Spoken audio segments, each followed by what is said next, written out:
All right, so the other day I sent Allie a video, and I think he actually beat me to it. I think he sent me a few things first, but something came out with this Vita egg brand where it's like $8 to $12 eggs depending on where you live, right?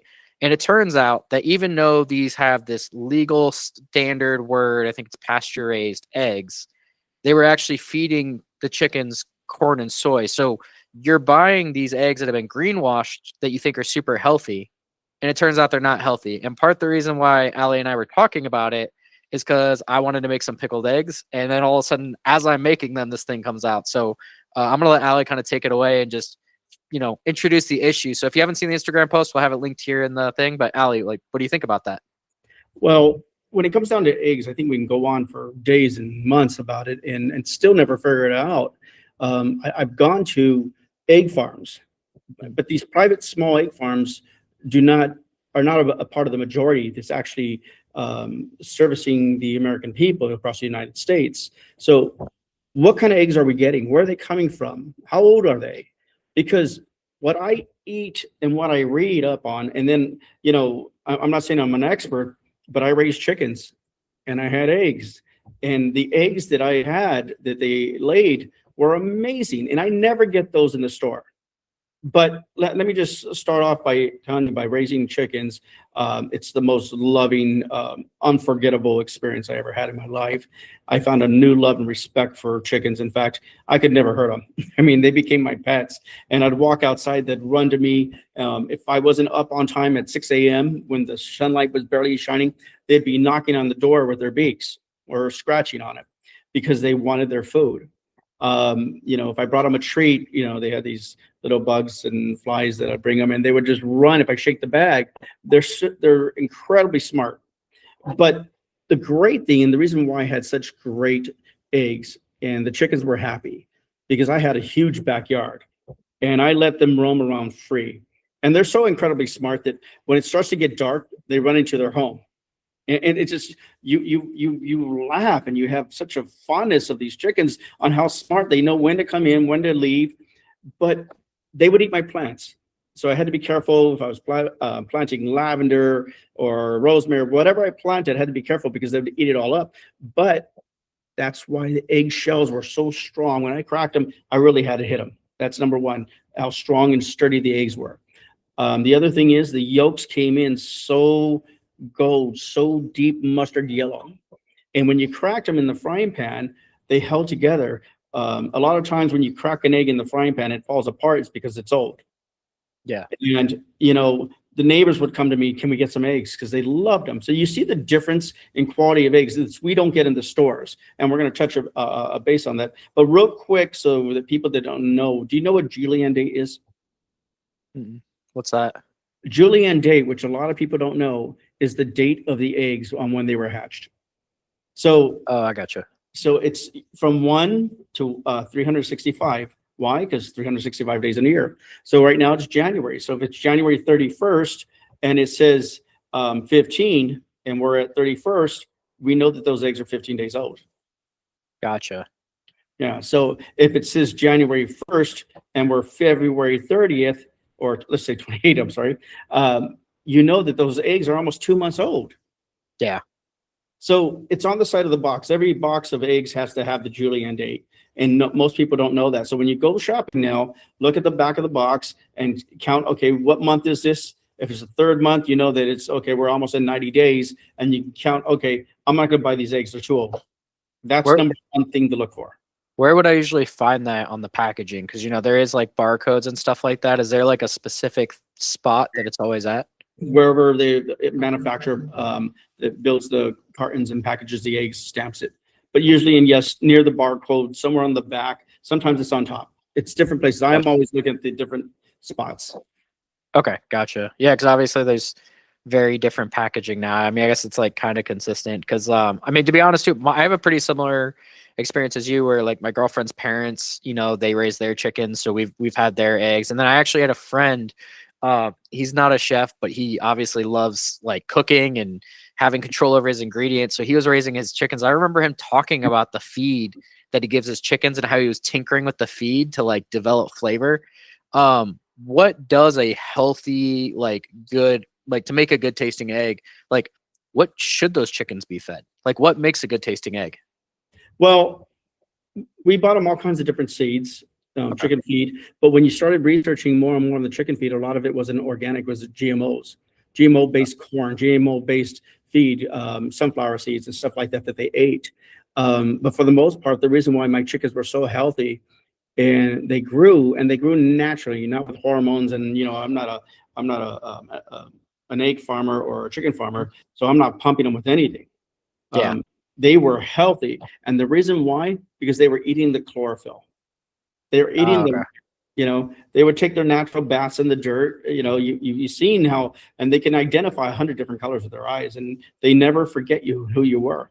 My son would go out there and feed them bananas and grapes, and they Yeah. loved it. So again, we were treating them like they were, the family pet.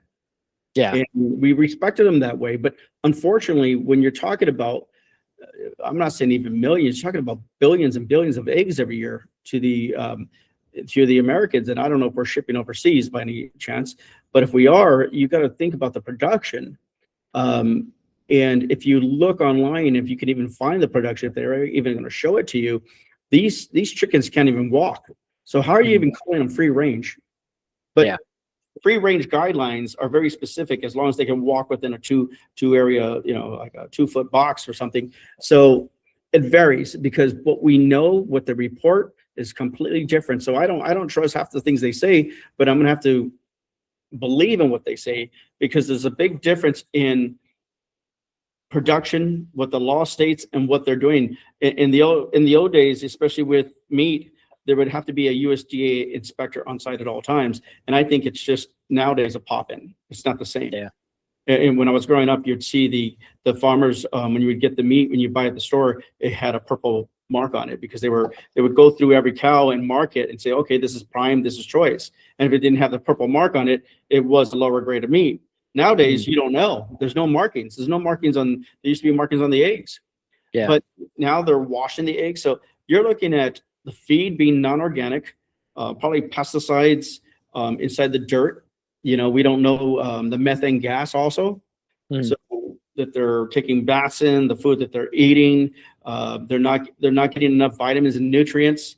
Are they being injected with any kind of hormones? Because if you look in the old days, the chickens were, you had an average breast like this. Now, I've worked in the restaurant industry. I get 2, 3, 4-pound breasts. Yeah. How's that possible? We know there's a lot of manipulation within the standards and what's going on out there versus what we should be eating. Well, so for people that are feeling the pressure of, about their food, and we'll say that it's been tampered with in a lot of different ways that like is kind of beyond our control at this point. Like when it comes to grocery shopping or eating in a restaurant, like what should they be looking for? Like what is actually good for them to eat that they can eat without consciously feeling like, oh, there's this, that they're compromising something? Well, number one, we're not going to win. You think the employees know? Half the employees that work at these egg farms or chicken farms, they don't even know. I mean, think about it. You go to a sourdough bread company and the employees work there, they don't even know what's in the sourdough because it's locked in a safe, So you pull it out, somebody else feeds it. So they don't want to give out those secrets. And, there's only a certain amount of people that really know what's going on. Again, when I'm going to a restaurant, what I ask first is their fresh eggs. I won't eat pasteurized eggs. I won't. Okay.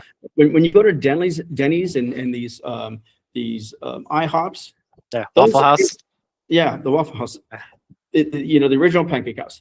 When you get an omelet, I can't stand it because I know that the eggs are coming out of a bag and they're pasteurized. And they're horrible. It has no flavor whatsoever. I want a 3-egg omelet that's cracked in a bowl and beat and then poured into, to the frying pan. So it's freshly cooked. But I know these omelets, they taste like nothing and they're horrible. And I know that they're not good for me. So everyone's like, yeah, I got a fresh egg omelet today. I ate healthy. No, you didn't. What's actually, they're pasteurizing it with citrus acid and what else? Also, when you say pasteurized, so is that for eggs that aren't cracked? And I ask because, I like Waffle House, so I'm going to bring it up. Like they actually have eggs and you can see their whole egg system where like they have to throw the eggs out if they've been out of the fridge longer than 30 minutes. So like, are those pasteurized, like are pasteurized eggs that are in the shell, or are those only like the ones that are kind of processed and ready to mix? They already have them in a bag. So you can Okay. buy a 10-pound bag and you just pour it out. It's a pure yellow liquid. The other piece is that they do have pasteurized eggs that are whole. Okay. So they can cook them while they're whole and pasteurize them that way. So you can get food. Mhm. So you have to do your research and find out. And normally I can tell right away. If you noticed that a lot of fast food restaurants in the old days, people would go and you would see the lawsuits in the 80s and 70s because they got sick for eating places, that all the Mhm. fast food joints. You don't get that anymore. You don't get the KFC, McDonald's. You don't get it anywhere. No one's claiming lawsuits for this. Yeah. Why? Because the food standards are better. Not even close. But you know that it's not real food. I mean, when I was eating Taco Bell as a kid, you would get all the grease coming down the wrapper and slide down your t-shirt, and mom would get mad because you were filthy after eating, the fast food you ate. Now, do you ever see any grease coming out of Taco Bell, whether you eat there or not? I still go to certain places whether I want to or not, because I'm checking the sodium, I'm checking the burger patty and the bun and what they're doing. Are they toasting it? The fake eggs, because at McDonald's they used to crack the eggs in a little ring and make your egg McMuffin. Now those eggs are pre-cooked. Well, actually, I can tell you, and this is why I'm kind of bringing it up, is I do think there are some people still cracking. And I say that because my girlfriend worked at McDonald's, and she does specifically tell me like what is a cracked egg in the ring, because they do still do it, and then what's not. And that's why I was asking about Waffle House too, because like I know Waffle House is using the cheapest ingredients. Like that's what makes it tasty in Waffle House. Like, like it freaks me out a little bit that the hash browns come in a carton, but the reality is those hash browns are delicious and they brown perfectly, Yeah. So McDonald's also puts a lot of things in the microwave now, which they didn't. That was Burger King in the old days. And if you put eggs in the microwave, they're going to explode. So, or they're gross looking when you get the pre-made ones, like when they come out in a square, like a hotel. Clerks 2, I don't know if yes. you remember Yes. the eggs. Movies. But see, exactly what they do at certain places. Yeah. Well, I saw something the other day too that was talking about that there's this horseshoe effect that's happening where like you really have the middle tier type places getting squeezed out and killed. They basically said it's like the disappearing middle class. And it's funny because you either end up with these really high-end restaurants that do everything with a really good quality, or at least you're assuming because that's what you're paying for, right? Or it's just like as dirt cheap as you can possibly get it. Like it just is what it is. So, I mean, do you think that's part of the trend that's happening with food too? Like, is there still high-end food? Like, and I ask you that because we don't have to get into like DPO and stuff. Yeah, we don't have to get into DPO or anything, but like, I guess where I've been is like, I don't want to feel like the doom and gloom. Like, what is my alternative? Like at the end of every single one of these people criticizing the Vita egg farms is like, oh, well, this is terrible, but it's also still like by far the best quality that you can pick. So how are people going to be able to make those options, those choices from restaurant to food? They're not making those option choices. The corporations are making those options and choices for them. We don't make choices. And many people might disagree with me, but we're not making choices on the food we eat. We don't even know what it is. We don't know what's in it. And that's the problem. You have to do deep, dark research. And even at that, do we even know? The people that work there don't even know. Yeah. And I mean, you brought something up to me the other day. I don't know if it was real or just some verbiage about BlackRock and Vanguard on the eggs. Oh yeah, it's BlackRock, Vanguard, and Amazon bought out the Vita company, and that's why they had moved to corn and soy. They didn't originally start with corn and soy, allegedly. They added that later when they had to mass produce the eggs. And it's great that you're saying allegedly, because there's actually no facts of BlackRock and Vanguard controlling the egg industry. Now, they do own stock. And again, this sounds like The Godfather, the mafia basically saying, when they're in court, stating that, listen, I don't own any of the casinos or hotels. I have interest in it. I have stock. So we don't know, but there's no proof of it. So basically, I do know that Vanguard and especially BlackRock owns Coke and Pepsi. Yeah. Doesn't mean they control them, but they're not going to buy these companies unless they're profitable. And that anyone on the board is going to influence them and say, hey, listen, we're not making enough money. So the egg industry, is it controlled by these multi-trillion-dollar companies? I would say so. I would say they're being influenced. Well, I think it comes down to, like you said, it's the pressure of the stock is what people mean when they say, because that's what happened with, for my mentality anyway. It's to your point, it's not that they own it. And I say that because, like, when you look at the pig industry, we've talked about it before, where there's like 6 companies that own all of them, and they're all backed by hedge funds. I think that's what's also freaking people out, is like there's a certain point where when you're maximizing your bottom line of profitability, you have no choice but to compromise. You have to take the nature out of it to guarantee profits. And I think isn't that really the crux of what's frustrating people, is that, you're putting my health and my quality of life on the line for a little bit better stock. I actually call it the poison well strategy. Like, they eat the same food we do. You're 100% right, because number one, we have to feed people. Yeah. We have to feed them for a minimum margin, and they have to have this certain amount of profit. And you got to remember, there's BlackRock, Vanguard, there's the farmers. Yeah. Talk about the labor, then it goes into distribution, and then it goes into the supermarkets. Mm-hmm. So if you're going to do all that for 20 cents an egg, 10 cents an egg, obviously you're making it by the volume, but it's still not good enough. Yeah. That's why you're seeing eggs at $8, and they're blaming it on the bird flu or whatever else they want to blame it on. Mm-hmm.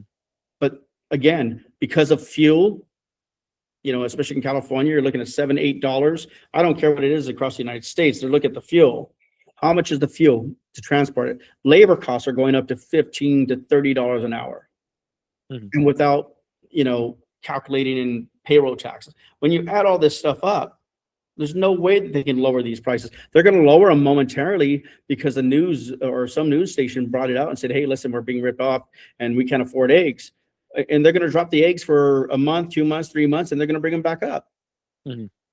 And the other part of all this is the brand names, and that's what we have to get into, brand and marketing on eggs, because people are being manipulated through that.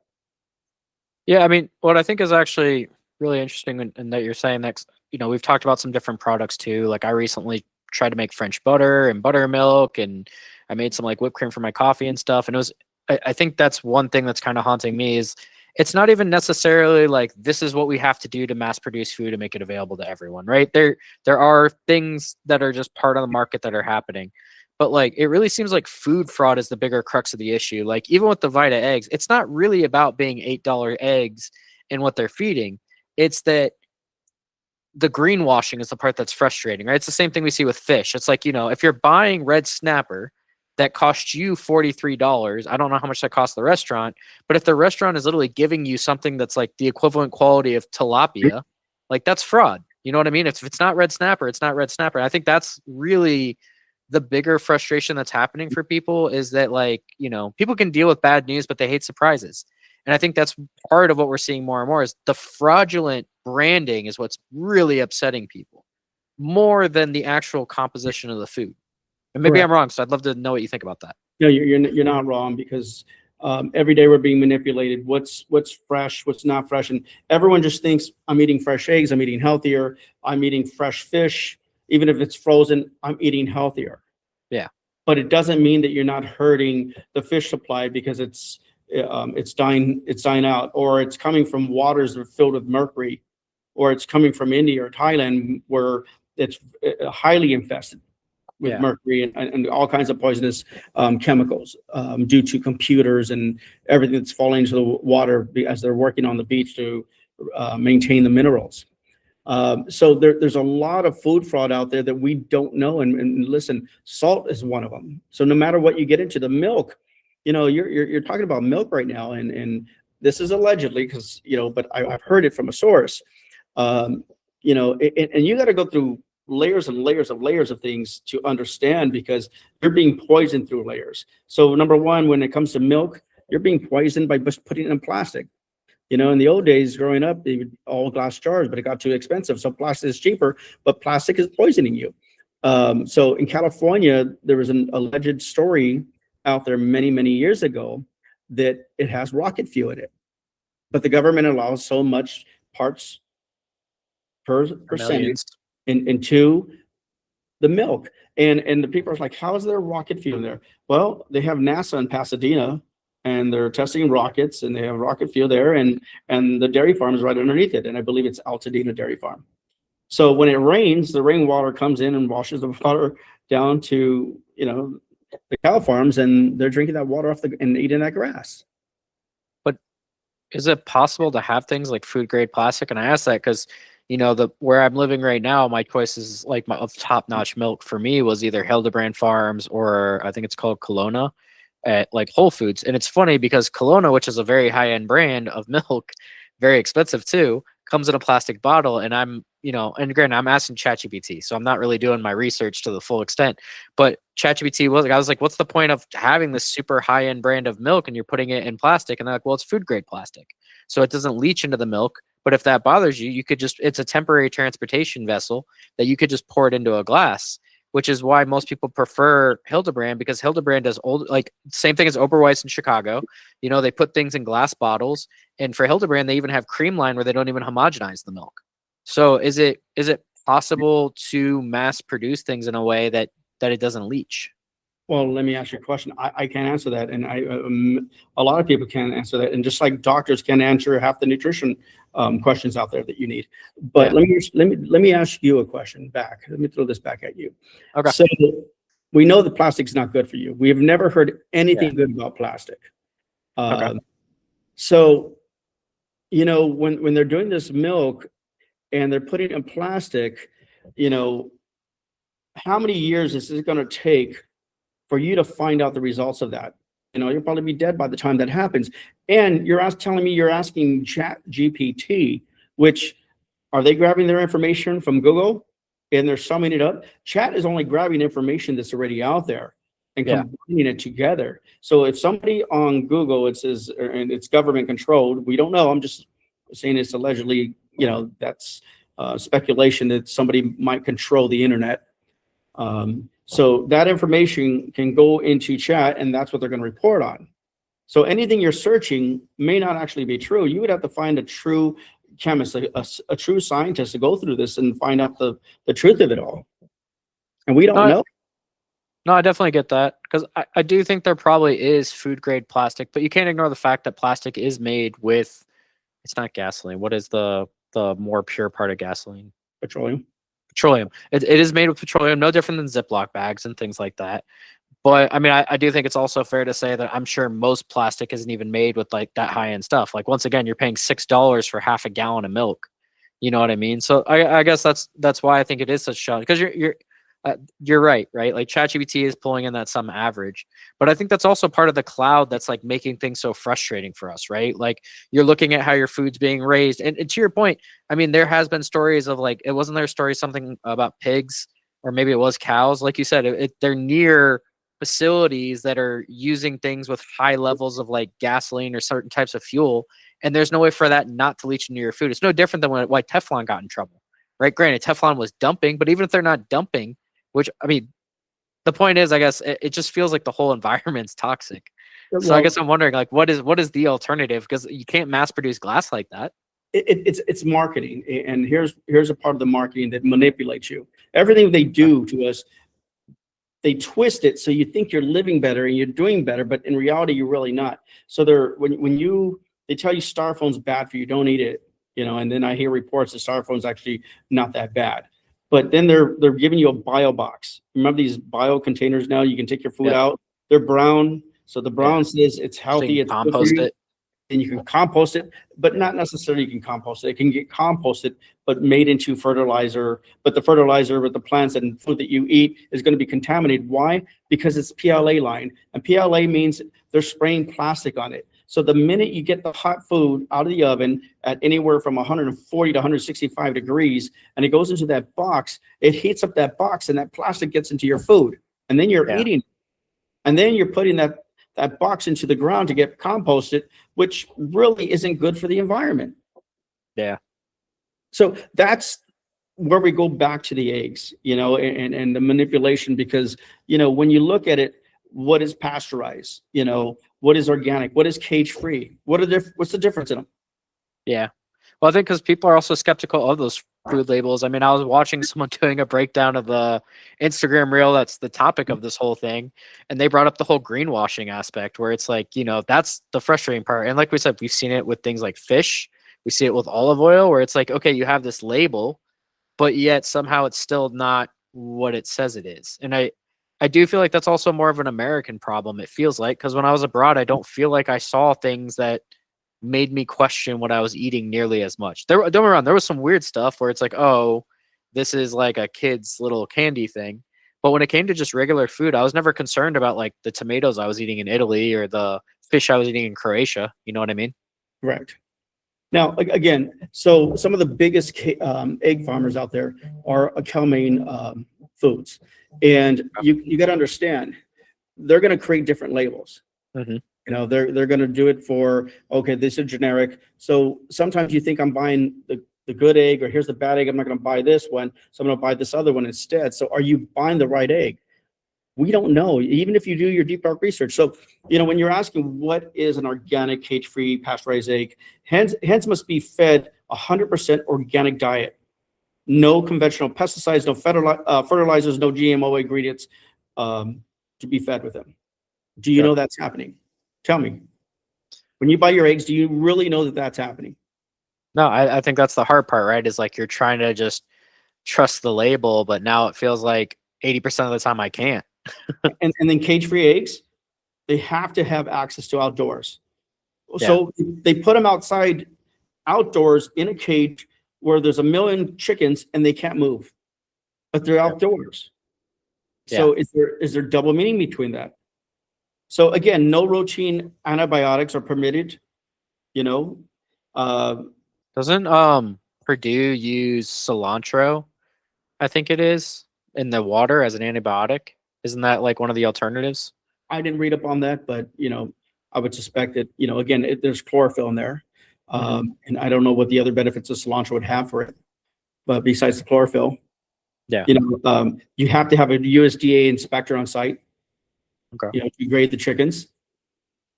Yeah. So there's a lot of things, and you can just keep going on, like I said, forever on this, you know, understanding the label, basically. So when you're looking at the label, certified humane, animal welfare approved. So these are things that you want to look at. So there are certain things that I probably figured they can't get away with stating that they have to put on that box. Mm-hmm. But the popular box that I see at Aldi's and a lot of these places now that's going viral all over the United States, and it has all this information on it. I worry to see that this is actually true, or is it just a marketing label? Yeah. And I forget the brand name. Do you know which ones I'm talking about? It's Vita Eggs is the one that we've been talking about. It's because they're pasture raised. So I'm pretty sure pasture raised, from my understanding, is a legal designation. So to your point, cage free or what's the other one not that they don't use? It's not pasture raised. There's another one that sounds very similar to imply it, but pasture raised, that's why everyone buys those. Free range. Free range, but free range was meant to like override it. It's funny because it reminds me of when they were talking about like Wagyu and Kobe beef, which I mean, really those issues were being addressed kind of decades apart. But it's like, well, there's American Wagyu, so we're just gonna call it Wagyu, so that way they can compete with Wagyu. But like, you're still buying, like, you're paying $80 for a piece of meat that should be priced at like 40 or 50 because it's trying to compete with a piece of meat that's from Japan that cost 120. Yeah, you know? And you can't. There's no such thing as American Wagyu. I'm sorry. Yeah, you know, it's a marketing term they use so they can compete with Wagyu because they don't want to, you know, compete with foreign companies like that. Kobe comes from Japan. Yeah. You know, it's in Wagyu. I think that Japan gave us 2 cows. Well, and most of it's New Zealand, I think, that we get as imported. Yeah, so if they gave us the 2 cows, and I don't know whatever happened after that. I think it was in the 80s, 70s, or 80s. With Wagyu, and basically, you know, we can't produce it. We're not producing it.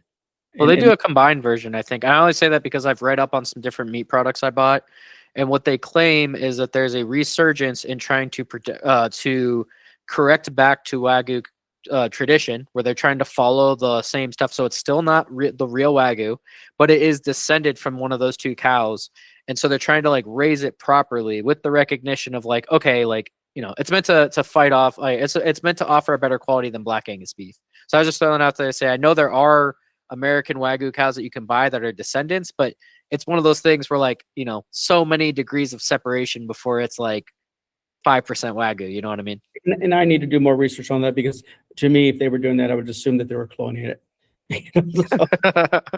Well, I mean, there is the whole genetic mix when it comes to that. I mean, I just say that because I buy a certain type of South African beef jerky, and it's based in Bushnell, Florida, and allegedly in Bushnell, Florida, one of those ranches they claim they have Wagyu beef, but and then that book I told you that I was reading that's called Real Food, Fake Food. He also brought it up because he was the one that brought up Kobe beef too. This is back in like 2011. He's like, it's insane how many people can sell Kobe beef burgers considering that there's not near the volume or technology to create that much meat. It's straight up fraud. Of course it is. I mean, you get a Kobe beef burger for 12 or 15 bucks, and everyone on the Midwest to the East Coast is selling Kobe beef burgers, and they're 8-ounce patties. You know that's not true. It's impossible. Yeah. So that's why we keep talking about the food fraud. But when it comes down to eggs, they state that USDA Organic is the strongest to buy. So if you're shopping for eggs, it's always USDA Organic. Yeah. And So I think that's what you're looking for. well, I think just to add on to that, I think the thing is we also tend to hyper focus on one product based on like the thing that people are obsessing about at the moment. I always think about the other day, and it's like, how much eggs do I really eat? So like I think part of this flare up too that we have to remember is like unless you're bodybuilding and you're eating 20 eggs a day, like it sounds like you said, USDA Organic is still good enough for most people. You know, I mean, kind of the same thing with milk. Like most adults aren't drinking that much milk. So is it fair to say that like as long as you're eating the good quality stuff, like you should still be getting that satiated feeling from eating the right foods? Like you can still be healthy. It's not like we're saying you can't be healthy. It's just being mindful of the like let me just boil this down to I really just think as an American we have to be educated buyers about every little thing now. It sucks, but like that's the reality. Like when you're buying an egg brand, like at least you're aware of what you're putting in your body and what you're paying for. I think that's part of that frustration. Yes, and that's why I also asked them, check your Julian date, because when you crack your eggs, half the time the yolks break, and they shouldn't. The yolks are bright yellow, and they should be like close to an orange. When you're looking at things, then you know how to judge that brand, whether it's cage-free, pasteurized, certified humane, USDA organic. So again, this is how you identify one thing at a time. Julian dates, grades, and as you cook them, you're going to say, I'm not going to buy this brand anymore. I'm not shopping there no more because I know this isn't working for me. And then I'm looking at the Julian date and I'm saying, okay, wait a minute, this was 2 months ago. Mm-hmm. I'm going to be more careful when I'm shopping for my eggs and seeing, if they're ever, see what I like to look at, when I go to a supermarket and then I know that the eggs are running low. Yeah. Because I know they're restocking them faster. Mm-hmm. If I see them, and sometimes they have small, medium, large, extra large, jumbo, and then they have, the 30 pack, they have the 2 dozen pack, they have 1 dozen, the 6, and there's just too much variety there. And then, a half dozen brands. Mm-hmm. I'm saying they're not moving it. I'm saying they're older. So I'm looking at the age of the eggs first, and then I'm going to go after the USDA Organic, and then from there I'm going to make my choices. Yeah. Well, one thing I want to add on just for anybody listening, because I'd never heard of Julian date before. So as Ellie said, it's a 365-day calendar. Another really interesting thing is it's near the plant number. And the reason why the plant number is really interesting is I think I got to double check this, but I'm pretty sure the plant numbers are also really important because when you mentioned that you're looking at all the different egg brands, like there might be 12, but there's only a couple that you trust. Someone had pointed out that when you compare like the bottom 6 egg brands, they're going to have the same plant number because people are white labeling those eggs. Like those brands are white labeling those eggs. So the eggs are actually the exact same eggs coming from the exact same place. So it's just kind of an interesting trick to kind of notice. It's not just the Julian date, it's also the plant number. That's for every product out there. When you go and you shop somewhere and it has a brand name and everyone knows that brand name, let's just say it's Kellogg's. Yeah. And then Kellogg's has the same cereal right next to it and it's an off brand. It might say Kirkland or something. And the Kirkland box is $2 cheap. So everyone's buying that Kirkland box.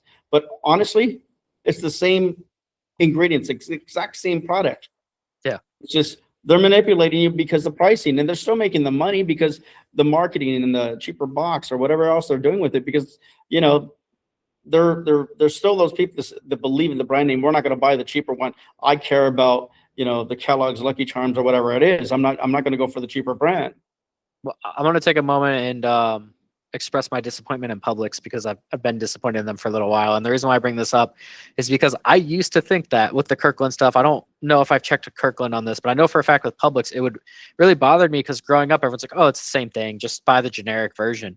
Well, at first, there was like subtle differences, but the things you do have to be careful of now, and I don't know if this is because the big brands kind of figured out that people will pay more, you will see a lot more of substitutes that you don't want to see in your food when you go generic sometimes. So it is something to kind of be aware of, is comparing side by side. Like, is it really worth paying that extra couple bucks? Like if it just says eggs or it just says whatever, fine. But I'm saying that because I'm specifically thinking like cereal or like Pop-Tarts, where I remember comparing like Pop-Tarts to the Publix brand. And I was like, oh my God, there's like 3 times the amount of ingredients in the Publix Pop-Tart, and it's things that I can't pronounce. So I was like, I'm just going to buy a Pop-Tart. You know what I mean? So just something to be careful of. And obviously that's not for all products, but it's definitely worth looking at. Like that's the thing that sucks when you shop. You know, if you're used to looking at your macros, you should be looking at the ingredients too now. I mean, I had to put so many, so I like bagels and lox. I had to put so many of the lox back at 4 different stores that I went to, because even when it was wild caught salmon, which I was excited about, oh cool, wild caught salmon, it still said color from feed. And the minute I saw that, I put it back. I was like, no, I don't want something that's been fed to get a certain color and stuff like that, because there's something I didn't even notice about vegetables. I know I'm a little off topic. I swear I'll bring it back. Is that like even with your veggies, like the difference between an organic vegetable, my understanding, versus like a regular vegetable, the regular vegetable, the pesticides, which you had mentioned, it's in the soil. The roots are soaking it up, like when they make more of it. The difference with organic is that you can wash it off. You can wash off the pesticides or whatever packaging wax or whatever. So it's like really crazy that you really do have to double check what you're eating, because even if you've been eating this brand for a decade, if you haven't looked at the ingredients in a decade, chances are it's probably changed a lot. So that's just sucks when you're shopping that way. And at least with eggs, you know, it should only say eggs when you look at the ingredients. So Correct. And you know things have changed, because growing up would buy a bag of cheese and within a week or two it had green mold. Your deli meats would have green mold. You'd see the white fungus, the green or the purple come out in it. You don't see that anymore. It might go bad on you, but it never happens. It rarely happens. I mean, I've seen cheese in the refrigerator because my kids like to buy meats and cheeses and they will never eat it. They just buy it because they think at the time they're going to use it. And then it sits in there, and I come home a month, 2 months later, and it's still in there. And I'm like, why didn't anybody throw this out? But there's no mold on it. You know, you'll see it on bread nowadays. That's obvious, but there's some breads that last a couple of weeks too, when it used to last 3 or 4 days. So you're right about that. The food is changed tremendously. I mean, from them putting ammonia to stabilizers to preservatives in it, and it just goes on and on and on. And that's why they're showing 26 ingredients for a lot of the food that we eat. When you go to other countries, you're looking at 3 or 4. Yeah. I think that's the biggest takeaway, is like the reason why it's easy for us to talk about eggs is because we already know, right? Everyone knows to check the ingredients if you see sucrose or aspartame or whatever. But I guess that was the biggest disappointment that came out from eggs. Like you thought at least eggs was like one of those few things you weren't going to have to worry about. But even that has been, you know, I guess we should have assumed that with chickens. Just as a quick side note too, I was literally at Whole Foods the other day because, you know, I'm in Wichita, Kansas. I have a lot of different options right now, which is awesome. Very different from when I've lived in Florida. I've lived in other places with a lot of these organic too. It was the first time I'd ever seen a brand advertise itself as like a slow grown pasture-raised chicken. Like we're at the point now where your differentiator is like, this chicken grew up naturally. Like, and it was the only chicken there, by the way. There was only 2 or 3 at the time, I'm sure, but like there was literally only one left. But of course no one's buying it because it costs 3 times as much as the rest of them. But it really just kind of like hits you in the face of like, oh my God, that's the standard now. That's what I'm looking for. You know, what they're manipulating you on is fresh eggs. And you're asking yourself, are they fresh? Where are they coming from? It's like the old term freeway. Yeah. The freeways aren't free anymore. I mean, yeah. Where no matter where you go, you're paying, you know, you're told to some guy. Yeah. You're told to some guy. And it's like, so they're not free.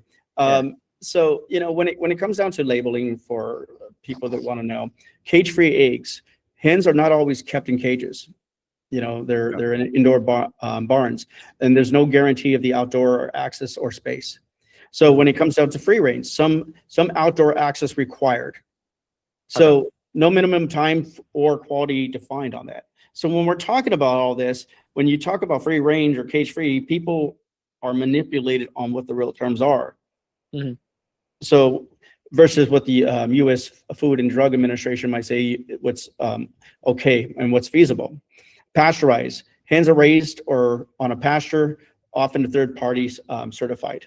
So basically, the third party walks in and certifies it. That's the third party, not even the first or the second. So what are their guidelines? What are they approving? What are they saying? Okay, and yes. And again, when you're thinking about this, stop looking at a small farm that may have 100, 200 chickens or hens. Start looking at a farm that probably has 10,000 chickens or more. Yeah. And how they're mass produced. Again, think about the mass production of these chickens into the multi-millions. And what I should have did is done some more research, and we can do that later on date. But I mean, how many chicken farms are there? I know that on cow farms, there's over 700,000 cow farms, whether they're little, big, or small.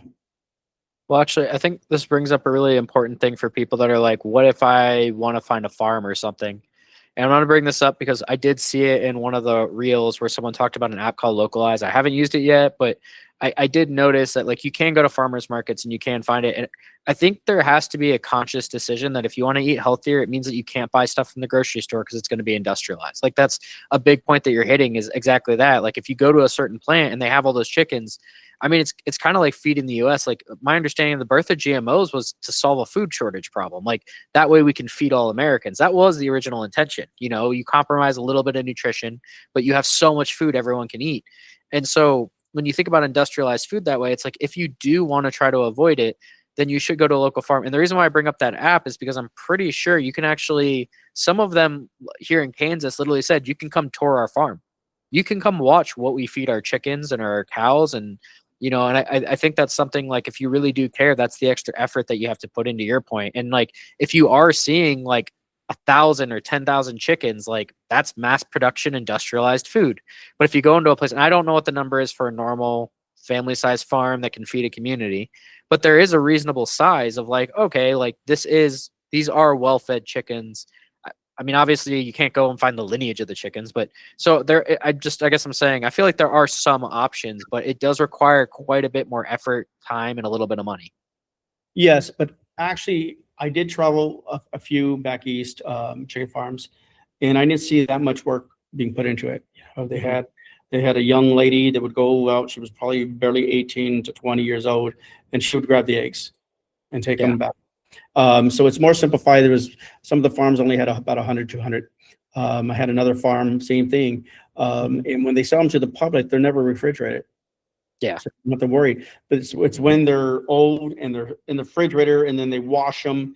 And then, you know, these places aren't washing their eggs, which is probably, you might say, oh, that's disgusting. No, it's actually better for you.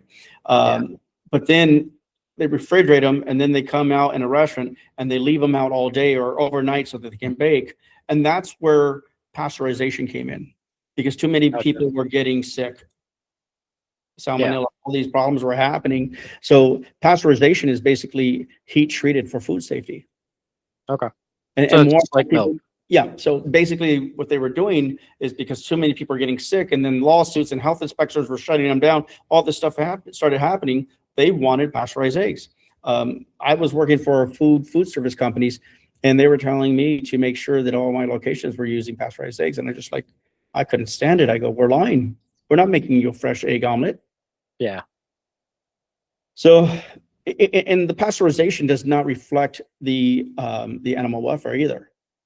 Yeah. So you're not going to know when you're buying pasteurized eggs how that animal was treated, what it was fed, because you're thinking if they're producing gallons and gallons of eggs. And I watched a university of 40,000 students where they mass produced breakfast in this big giant breakfast buffet, and it was disgusting how they made their eggs. Actually, it just made me sick to my stomach.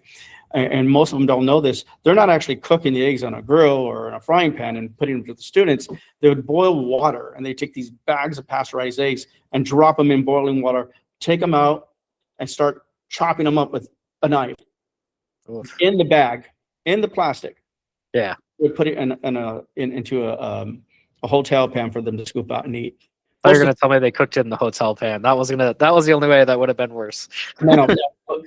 And that's That's the pasteurized eggs. And so when they're doing this, they're getting eggs from all over the place. They're heating them up and they're pasteurizing these eggs. And you could probably have, but obviously we have the biggest, farmers producing these eggs. But if they wanted to, they could mix 4 or 5 different, egg farms. Yeah.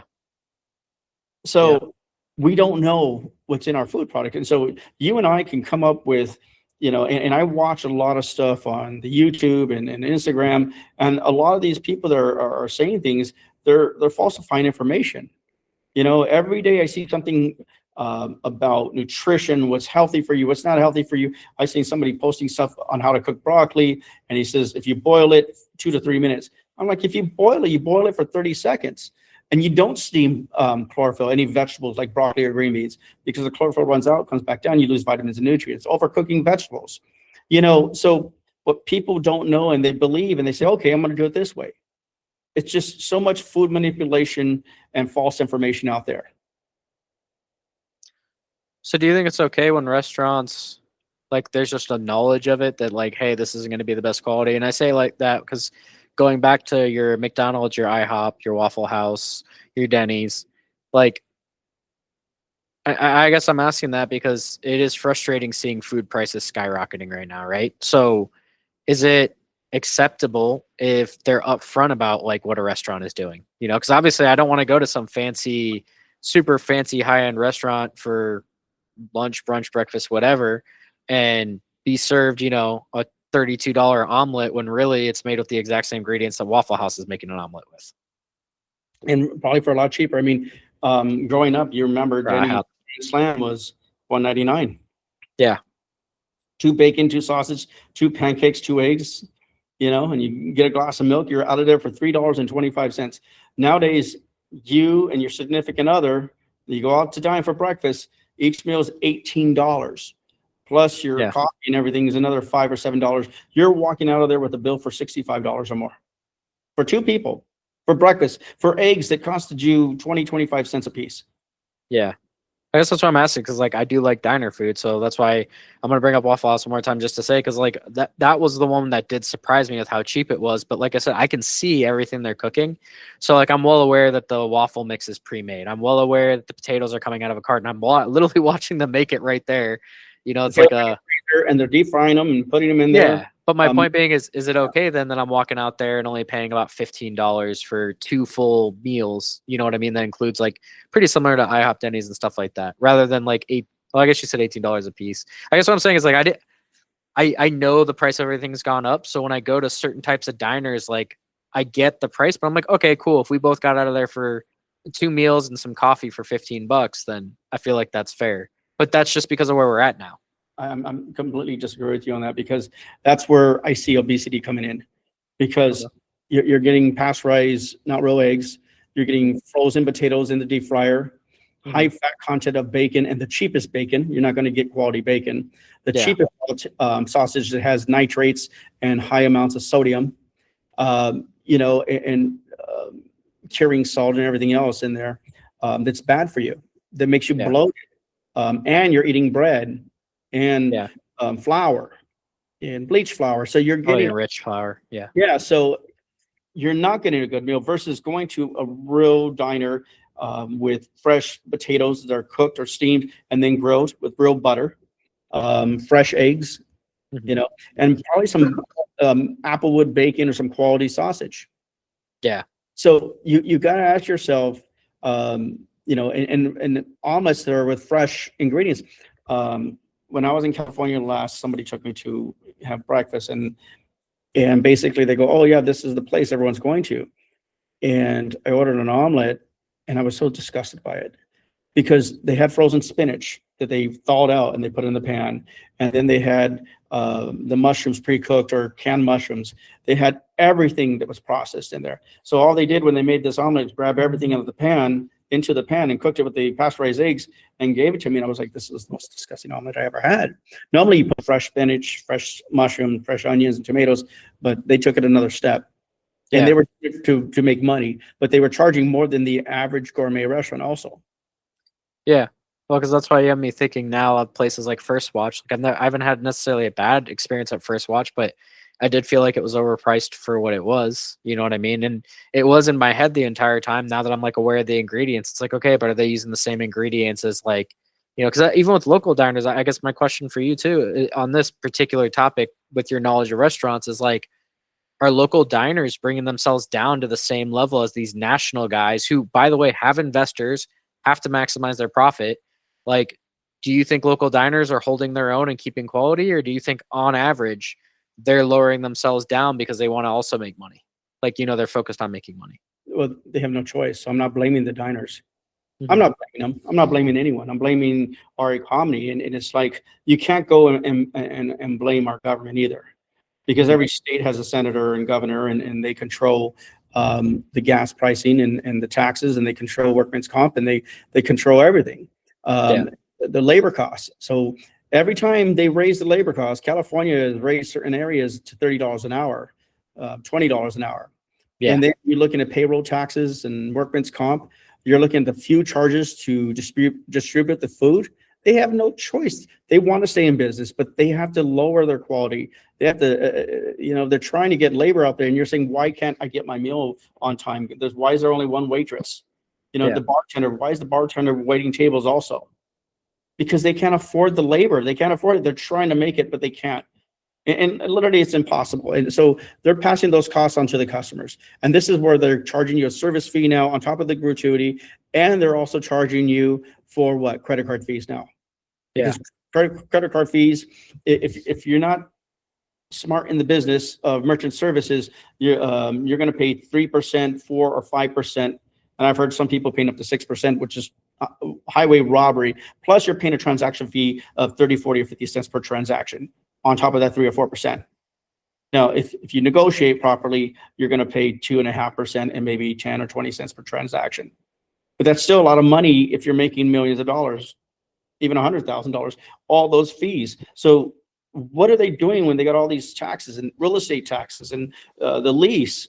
And then the lease goes into a triple net, which is 3% every year. So if you own that business for 5 years and you're not doing as well, it doesn't matter. Your costs over 10 years, what's 10 times 3? 30%? Yeah. Okay. So we can't blame these businesses. And if the landlord says, hey, listen, I want to raise the rent on top of that, this is where the problem is. People are out there saying, and they want to blame our government, they want to blame our president, but they really cannot control this unless they start putting regulations in the states and the cost per square footage and these big trillion billionaires that own the real estate. Well, do you think this is all a part of the larger economic cycle? And let's focus on the restaurant industry and ask this. Do you think there's going to be a healthy reset or market correction in the restaurant industry? Or do you think this is the new normal and there's just a lot of hands in the cookie jar and that makes it really, really hard to make these things work in an industry with such small margins? I'm going to tell you what I think. And, anyone can take it for a grain of salt, but there's no more middle class. You're either rich or you're poor. And the poor get poorer. The middle class are sliding down to the old poor standard. And basically, they're talking about these big corporations owning all the real estate across the United States that no one's going to be able to afford a home. So what are we going to eat? When you're in the middle of the ghetto and really poor cities, they're buying macaroni and cheese. It's only fast food restaurants around there. You're buying cup of noodles. You're buying deserts. Yeah, it's just fillers. You're filling yourself with fillers like grain. Basically, you're a cow. We're just feeding you, and that's why the obesity, the sugars, the fats, the carbs. People don't realize what's going on. Pay attention, and yet people are pointing fingers at the wrong people, at the government, and everything else. Now, can government control this? I don't know. Are you going to really control these Vanguards and BlackRocks out there? Can you? Are you going to change their profit margin of what they're getting? Are you going to change the gasoline companies from making more money off gas, even though they keep raising prices? You think that their EBITDA that they're peeing out at the end of the year is saying that they took a loss? I think If anything, so the other thing is with big corporations, with food corporations, they can combine their medical costs, their health that they provide for their employees. They can combine HR and everything remotely to all the locations. If they have 200 locations, 10, 15, 100. They can come up with those costs and they can make a large deal and a savings. Mhm. The small little restaurants and the small little restaurants, small businesses cannot do that. They have no leverage. So it's kind of like what we heard about the banking industry, where the medium-sized banks were getting squeezed out because the large banks were just absorbing them just a couple of years ago. So like we still have small banks like credit unions, but those mid-sized regional banks were all getting absorbed. And there was a conspiracy theory going around that like that's what the large banks wanted. So it feels a lot like that. Yeah. Have you ever noticed a small bank that had credit cards? No, they don't. I also worked with my company. We've worked and have friends that have worked with small banks. So I know that like it's a lot like a small business, you know, like you don't have all your own systems. You're white labeling those systems to focus on the customers and give them the best experience. It's just an unfortunate truth of size, you know. Correct. So anyways, I think we covered most of the eggs. I think there's, and we'll probably have to follow up on some of it, but I mean, again, we can go again another 2 weeks on eggs alone. There's a lot more details and facts that we can look up. And, you know, be careful when you're following influencers because they're providing the wrong information. Some of the information is good and it's fun. And if anything, it sparks up curiosity for you to go and research it. But even though some of the facts on Google are unclear, they're not there and they're wrong. Yeah. So just it's all about being mindful and doing some critical thinking. Yes. Sorry. And when the fact that you're trying to take that step and eat more protein and you're acknowledging the Julian date and you're looking for the strength of the egg and the age of the egg, you're doing half of it. Understanding cage-free, pasteurized, USDA organic, those are just key points right there to get started.